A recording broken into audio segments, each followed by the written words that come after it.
Neighbors and Wise Men is actually a title that took us a long time to come to, surprisingly, because in the end it was so simple and so perfect.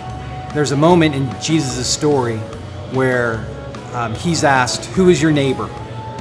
And Jesus intentionally chooses a character who is outside the Jewish tradition, who is a foreigner, is an outsider, a spiritual outsider.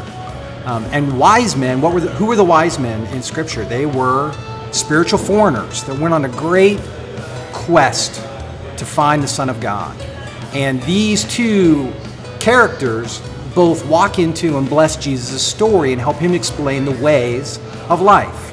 And I think one of the things that we miss as religious people often is the beautiful voices that can come from unexpected places, just like the neighbors and wise men in the story of Jesus.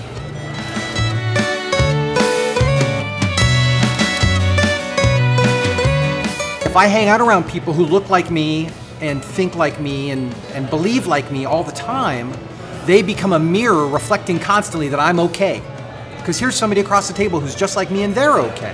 And we kind of mutually vote for one another that we're okay, that we're validated. And I think that's just a tendency that comes into life. One of the beauties of life in God is that God ultimately loves me and validates me.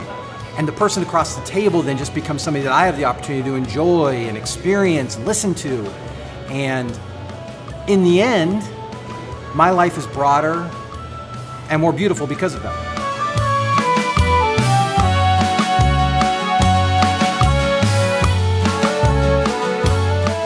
My spiritual heroes in this book in particular are my spiritual heroes that exist outside my religious tradition.